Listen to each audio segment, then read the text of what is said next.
जय Hind everyone, my name is Ashutosh Goswami and I am from village Shimara Kasimpur district Jalaun UP. मैंने आपको last videos में बताया था एयरफोर्स का फ़ेज़ 2 एंड फ़ेज़ 3 के बारे में, जिसमें कि फ़ेज़ 2 में क्या होता है PFT, SRT and GD, and phase 3 में मेडिकल वगैरह होता है आपका। लेकिन जब आपका फ़ेज़ 2 लास्ट जीडी आपका हो चुका होता है तो आपका डॉक्यूमेंट वेरिफिकेशन होता है लास्ट में, तो उसमें कुछ आपको सीएसबी के लिए देते हैं। सीएसबी होता है सर्टिफिकेट सब्जेक्ट टू वेरिफिकेशन। अब देखिए इसमें क्या होता है, पहली बात तो ये है आपके कुछ डॉक्यूमेंट्स जो होते हैं वो इनकम्प्लीट होते हैं।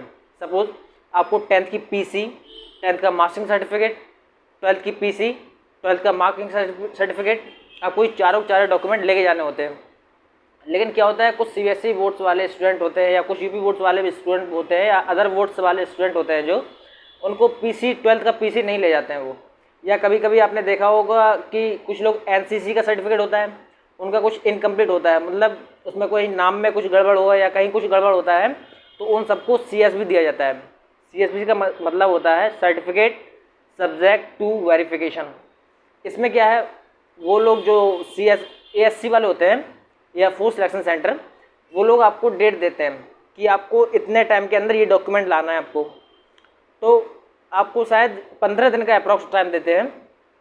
15 दिन के अंदर आपको वो सारे डॉक्यूमेंट्स लेके जाने होते हैं।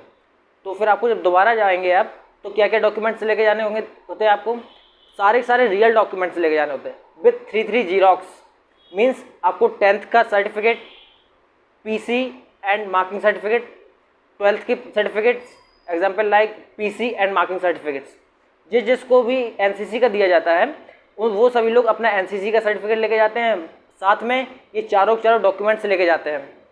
अब देखिए एक यहाँ पे कंडीशन क्या बनती है, जिस जगह आपका फ़ेज़ 2 हुआ होगा, जिस जगह आपका फ़ेज़ 2 हुआ होगा, अगर आपको वहीं सीएसबी देने जाना है तो आप क्या करेंगे, जो भी रियल डॉक्यूमेंट्स हैं आपके उन सभी में 3 जीरोक्स लेके जाने होते हैं।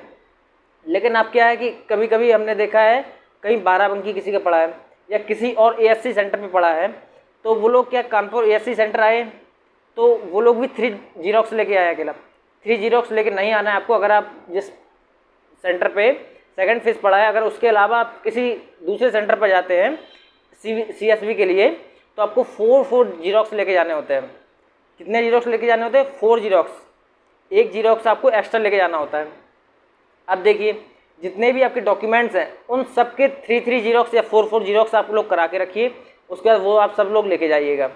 अब कुछ लोग हमें मैसेज किया था, वो बता रहे थे कि सर मेरे पास तो सिर्फ 10th का एक मार्किंग सर्टिफिकेट ही होता है।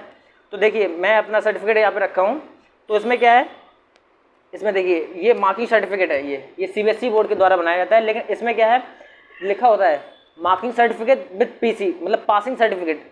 देखिए पीसी 2 होते हैं, एक प्रोविजनल सर्टिफिकेट होता है, एक पासिंग सर्टिफिकेट होता है। तो प्रोविजनल सर्टिफिकेट का वहाँ मतलब नहीं है कुछ भी, पासिंग सर्टिफिकेट लेके जाना होता है आपको।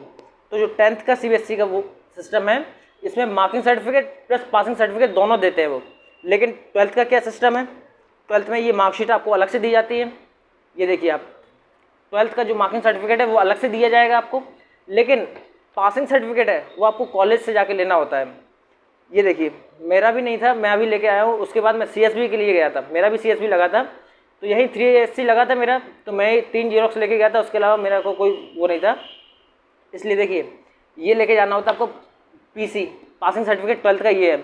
लेकिन कुछ लड़के क्या गलती करते हैं, इसका जो पीछे का पोर्शन होता है इसका फोटोकॉपी नहीं कराते हैं, मतलब इसका जीरोक्स सिर्फ एक ही साइड का जीरोक्स करा लेंगे लेकिन दूसरे साइड का जीरोक्स नहीं कराते हैं। तो आपको क्या करना है, इस साइड का भी जीरोक्स कराना है और इस साइड का भी जीरोक्स कराना है। अगर आप इस साइड के जीरोक्स नहीं कराएंगे तो आपका पासिंग सर्टिफिकेट वो अप्लाई नहीं होगा, मान्य नहीं होगा, आपको दोबारा से फोटोकॉपी करानी पड़ेगी। इससे अच्छा है कि आप लोग पहले से ही जाके करा के आए, दोनों साइड की फ़ोटोकॉपी करा के आए और वहाँ पे सबमिट करेंगे आप जाकर। अब देखिए वहाँ पे जाने के बाद आपको क्या क्या करना होता है, आपका कुछ काम नहीं है, सिर्फ आपके पास जो भी जीरोक्स होंगे उसमें क्या है, आपको क्या क्या लिखना होता है। देखिए मैंने लिख के रखा है, देखिए चेस्ट नंबर सबसे ऊपर लिखना होता है आपको। चेस्ट नंबर के बाद आपको रोल नंबर लिखना होता है, फिर name, father's name, date of birth ये भी लिखना होता है और उसके साथ डेट ऑफ टेस्ट भी लिखना होता है। और उसके बाद मोबाइल नंबर, उसके बाद आपका क्या ईमेल आईडी।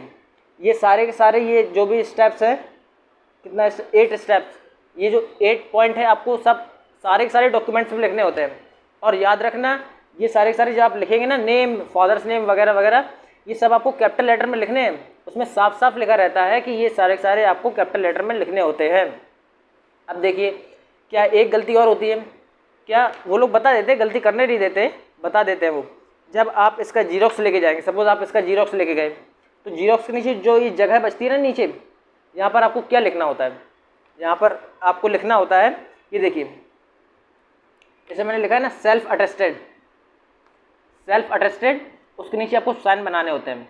ये आपको हर एक कॉपी में, हर एक जीरोक्स में लिखना होता है, क्योंकि आपको शायद ये पता नहीं होगा कि जीरोक्स कभी भी मान्य नहीं होती है। किसी की भी जीरोक्स मान्य नहीं होती जब तक कि वो सेल्फ अटेस्टेड ना हो। इसलिए आप क्या करेंगे, आप पहले से ही घर से प्रिपेयर होकर जाइए। आप क्यों वहाँ पे अपना टाइम वेस्ट करेंगे, आप अपना घर से प्रिपेयर होकर जाइए। सारे सारे डॉक्यूमेंट्स में आप पीछे क्या लिखेंगे, सपोज आपने ये फोटोकॉपी कराई, ये यहाँ तक हो गया, जगह नीचे है चेस्ट नंबर, आपका roll number, name, father's name, date of birth, date of test.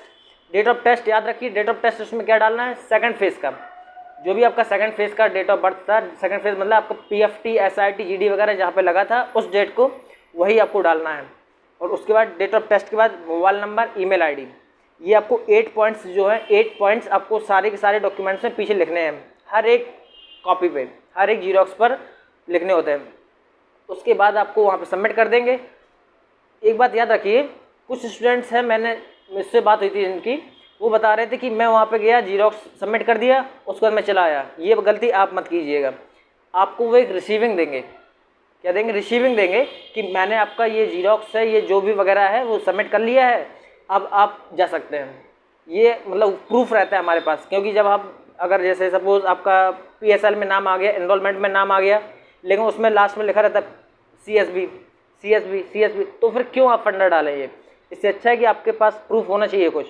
और ये डिफेंस में बिना प्रूफ का कुछ नहीं होता है, आप कहने से कुछ नहीं होता, यहाँ से प्रूफ चलता है डिफेंस में। इसलिए आपके पास प्रूफ होना चाहिए।